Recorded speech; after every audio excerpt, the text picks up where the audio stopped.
Una semana de su audiencia de sentencia, la Fiscalía de los Estados Unidos da a conocer su posición contra el narcotraficante Ismael El Mayo Zambada. Ismael El Mayo Zambada acaba de ser condenado a cadena perpetua sin posibilidad de libertad condicional en un tribunal federal de Brooklyn. La audiencia arrancó a las 10:30 de la mañana y a las 11:00 el juez Brian Cogan ya había dictado sentencia. Pero el documento que los fiscales entregaron a ese mismo juez el 13 de julio de 2026 no describe al narcotraficante discreto que México lleva 40 años imaginando. Describe a un hombre que ordenó torturas, que planeó homicidios y que, 2 meses antes de caer, mandó ejecutar a su propio sobrino. Hoy en Brooklyn no se cerró solo un expediente judicial, se cayó un mito. Y ese mito importa mucho más de lo que parece, porque sobre él se construyó durante décadas la idea de que existía un narco distinto, el que negociaba en lugar de disparar, el que no salía en las fotos, el que mantenía la paz en Sinaloa.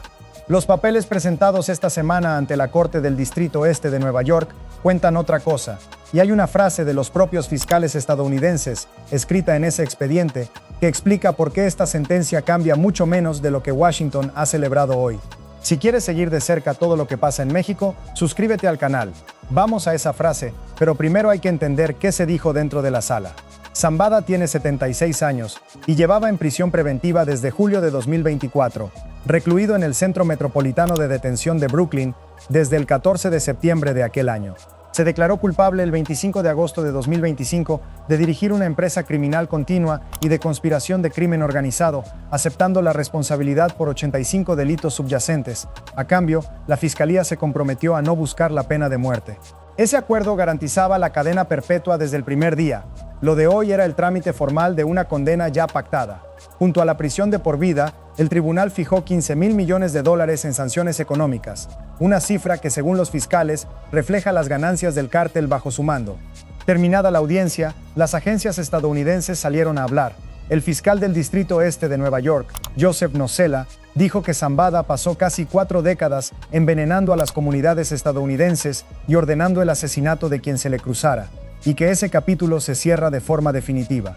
El administrador de la DEA, Terry Cole, lo señaló como el hombre que ayudó a convertir al cártel de Sinaloa en una de las organizaciones criminales más rentables y violentas del planeta, con el fentanilo como producto estrella de los últimos años. Matthew Milholland, de Investigaciones de Seguridad Nacional, describió una estructura militarizada que gobernaba mediante terror, violencia y corrupción, e indicó que su agencia llevaba casi 20 años trabajando el caso. Pero la intervención más dura no fue esa. El fiscal general adjunto de la División Criminal, A. Tyson Duba, se detuvo en la disculpa que Zambada había ofrecido al declararse culpable, aquella frase en la que asumía su responsabilidad y pedía perdón a todos los que hubieran sufrido por sus acciones. Duba la leyó en voz alta y la desmontó. Es imposible disculparse por lo que este acusado le hizo a los ciudadanos de este país. Subrayó que Zambada nunca tuvo un empleo legítimo, que no hizo nada positivo por ninguna comunidad y que durante 50 años solo repartió drogas, violencia y corrupción. Ahora sí, volvamos al expediente. Porque lo que los fiscales pusieron por escrito antes de la sentencia es el desmontaje sistemático de la leyenda del Capo Tranquilo. El caso más brutal ocurrió el 30 de mayo de 2024, en la carretera federal México 15, a la salida sur de Culiacán. Un hombre de 40 años murió acribillado dentro de una camioneta Chevrolet Colorado blanca. Junto al vehículo, las autoridades recogieron cerca de 40 casquillos. El muerto se llamaba Eliseo Imperial Castro, alias El Cheyo Antrax, cofundador de los Antrax, el brazo armado creado en 2008 para proteger precisamente a la familia Zambada. Era sobrino del Mayo. Ese nombre no era menor dentro de la estructura. Eliseo Imperial era hijo de Eliseo Imperial López, hermano de Margarita Imperial, esposa de Zambada. Familia por partida doble. La DEA lo tenía identificado como objetivo prioritario desde 2016, el mismo año en que el Tesoro estadounidense lo sancionó por tráfico de drogas y lavado de dinero. Tras la muerte de Rodrigo Arechiga Gamboa, el chino Antrax, en 2020, quedó como último cabecilla visible de aquel grupo. Era, en resumen, uno de los hombres que cuidaban al Mayo. Durante meses, la lectura fue la obvia. Los chapitos habían golpeado a la estructura del Mayo, eliminando a su último jefe de sicarios. Esa versión tenía toda la lógica del mundo, y era falsa. El 12 de septiembre de 2024, el periodista Keegan Hamilton dio a conocer un escrito, enviado por el entonces fiscal Breon Peace al juez Cogan, donde se afirmaba algo muy distinto. Quien ordenó matar a Eliseo Imperial fue su propio tío. El motivo, según ese documento, es casi administrativo. El sobrino estaba cobrando deudas a nombre de Zambada, sin permiso y quedándose el dinero. Sobre la mesa había cuentas pendientes. La respuesta fueron 40 balazos en una carretera. No es el único episodio que aparece en el expediente. Los fiscales sostienen que en 2023, después de que alguien robara al cártel un cargamento con pastillas de fentanilo, metanfetamina y cocaína, Zambada dirigió una represalia en la que murieron al menos 3 personas. Y describen un patrón que se repite durante décadas. Órdenes de tortura, homicidios planificados, disciplina interna aplicada con ejecuciones. Conviene decirlo con precisión, porque es la versión de la acusación. Zambada se declaró culpable de forma genérica por 85 delitos subyacentes, y su abogado Frank Pérez ha sostenido que su cliente aceptó su responsabilidad sin regatear. Pero el retrato que sale de esos papeles no es el de un mediador. Hay una contradicción de fondo que este juicio nunca resolvió. En 2010, cuando llevaba años como el hombre más buscado y jamás capturado del narcotráfico mexicano, Zambada concedió una entrevista al periodista Julio Scherer García para la revista Proceso. Aquel encuentro, con foto de portada incluida, alimentó durante 15 años la imagen del capo reflexivo que hablaba de su miedo a la cárcel y que anticipaba que su caída no cambiaría nada en el negocio. Esa última parte, al menos, ha resultado ser exacta. La otra, la del hombre apacible, se sostuvo mientras nadie tuvo acceso a los detalles operativos. Hoy los tenemos y no coinciden. Gracias por seguir aquí, porque lo que viene ahora es lo que de verdad convierte esta sentencia en un problema abierto. Al declararse culpable, Zambada admitió que desde 1980 él y su organización transportaron al menos 1.000 millones de kilogramos de cocaína, la mayor parte hacia Estados Unidos. Reconoció que sus subordinados construyeron la relación con los productores colombianos que metían la droga a México por barco y por avión y que el cártel ingresaba cientos de millones de dólares al año. Y admitió una cosa más, la más delicada de todas, que gente que trabajaba para él pagó sobornos cuantiosos a funcionarios mexicanos para poder operar con libertad. Léanlo otra vez porque ahí está el agujero. Un hombre condenado a morir en prisión reconoce ante un juez estadounidense que compró funcionarios mexicanos durante 4 décadas. No dio un solo nombre, ni uno. No hay en el acuerdo de culpabilidad una lista de policías, militares, alcaldes, gobernadores o mandos federales. Su abogado ha insistido en que no negociaron entregando información sobre terceros. Si eso es cierto, Zambada se lleva a la cárcel el mapa completo de la corrupción que lo protegió. Y ese mapa es el único documento que a México le habría servido de algo. El contraste con otros expedientes es evidente.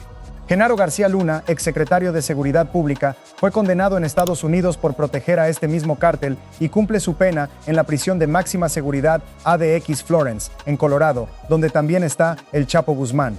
Ese caso existió porque hubo testigos que hablaron. En el caso Zambada no hubo juicio, no hubo testigos en el estrado y por tanto no hubo nombres. La sentencia de hoy es una condena sin revelaciones. Y aquí llega la frase que mencionábamos al principio. En su escrito del 13 de julio, los fiscales de Brooklyn se opusieron a que Zambada fuera enviado a un hospital penitenciario, como pedía su defensa. El argumento no fue que no estuviera enfermo, el argumento fue que sigue siendo un riesgo de seguridad porque podría continuar dirigiendo actividades del cártel desde el encierro, y añadieron una explicación demoledora en su sencillez. Esas preocupaciones seguirán existiendo en el futuro previsible porque personas leales al acusado continúan controlando el cártel. Es el propio gobierno estadounidense, en un documento judicial, admitiendo que la organización que acaba de decapitar sigue funcionando, y los datos lo respaldan. La facción conocida como La Malliza, integrada por los hombres leales al Mayo, está encabezada por su hijo Ismael Zambada Siqueiros, el Mallito Flaco, que tomó el mando tras la entrega de su padre y lleva la guerra contra los Chapitos desde que estalló el 9 de septiembre de 2024. A su lado operan estructuras armadas identificadas como los Rusos, los Cabrera o la Sombreriza, y aliados de peso como Fausto Isidro Mesa Flores, el Chapo Isidro, del lado de Guasave. Incluso Aureliano Guzmán Loera, el Guano, hermano del Chapo, cambió de bando y se sumó a los Zambada. Del otro lado, el desgaste es visible. Ovidio y Joaquín Guzmán López negociaron con el Departamento de Justicia. Iván Archibaldo y Jesús Alfredo Guzmán Salazar siguen prófugos y son objetivos prioritarios para las autoridades de ambos países. Y operadores clave han ido cayendo, como Óscar Noé Medina González, el Panu, asesinado el 21 de diciembre de 2025 en un restaurante de la zona rosa de la Ciudad de México. Reportes periodísticos basados en fuentes cercanas al conflicto sostienen que La Malliza ha recuperado la mayor parte del territorio que disputaba. Son estimaciones, no cifras oficiales, y conviene tratarlas como tales, pero apuntan todas en la misma dirección. El apellido Zambada no perdió la guerra. La familia, de hecho, es un capítulo en sí mismo. El memorándum que la defensa presentó el 6 de julio de 2026 detalla que Zambada tiene descendientes con edades que van de los 6 a los 55 años y que procuró mantener contacto con todos ellos.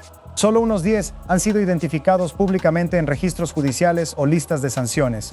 Uno de ellos, Ismael Zambada Imperial, el Mallito Gordo, fue detenido en Culiacán en 2014, extraditado, se declaró culpable en 2022, pagó un decomiso de $5 millones y quedó en libertad supervisada en California. El periodista Luis Chaparro reportó que habría cruzado de vuelta a México en mayo de 2026 para incorporarse a los combates en Durango. Es un reporte periodístico, no una información confirmada por las autoridades, pero describe bien el problema. Una condena en Brooklyn no desconecta a nadie de la sierra. Queda la pregunta práctica, ¿de dónde terminará el condenado? Su defensa pidió al tribunal que recomendara un centro médico federal, alegando un cuadro de dolencias asociadas a la edad que requieren atención continua. Los fiscales se opusieron por las razones ya descritas. Los jueces pueden sugerir destino, pero la decisión final corresponde al Buró Federal de Prisiones. El equipo de Pérez lo planteó como una cuestión de justicia comparativa. Su cliente evitó al Estado un juicio de 11 semanas como el de Guzmán, aceptó la responsabilidad sin pelear y terminar en la misma condena y en la misma prisión draconiana que él haría irrelevante esa diferencia. El tribunal escuchó el argumento, el buró decidirá. Conviene apuntar algo sobre el calendario, porque explica la tensión con la que llegó esta mañana. La audiencia de sentencia se aplazó 3 veces. Estaba prevista para enero de 2026, luego para el 13 de abril, después para el 18 de mayo y solo quedó firme para hoy. La defensa atribuyó los retrasos a dificultades para recabar pruebas. Durante buena parte de ese tiempo, además, siguió abierta la posibilidad de que la Fiscalía buscara la pena capital, una opción que el Departamento de Justicia llegó a analizar y que finalmente descartó como parte del acuerdo. Ese descarte fue lo único que obtuvo a cambio de declararse culpable, y los $15,000 millones merecen una advertencia honesta. Nadie ha sostenido que ese dinero esté en una cuenta esperando a ser transferido. Es una sanción económica que refleja el cálculo de las ganancias del cártel durante su liderazgo, no un cobro inmediato. Funciona como etiqueta legal sobre cualquier activo que aparezca en el futuro. En términos prácticos, hoy no ha regresado un solo peso a ninguna de las comunidades que pagaron ese negocio. Entonces, ¿qué se cerró realmente esta mañana en Brooklyn? Se cerró un hombre, Ismael Zambada García, el único de la vieja guardia que aguantó más de 4 décadas sin pisar una celda, el que sobrevivió a la caída de todos sus contemporáneos, morirá en una prisión federal estadounidense sin posibilidad de apelación, porque él mismo renunció a ella. Eso es real y es definitivo. Lo que no se cerró es todo lo demás. No se cerró la lista de funcionarios que cobraron durante 40 años, porque nunca se escribió. No se cerró la guerra que su entrega desató en Sinaloa, que sigue produciendo muertos y desaparecidos casi 2 años después. No se cerró la organización, y no lo decimos nosotros. Lo escribieron los fiscales que pidieron su cadena perpetua, cuando reconocieron que gente leal a él la sigue controlando.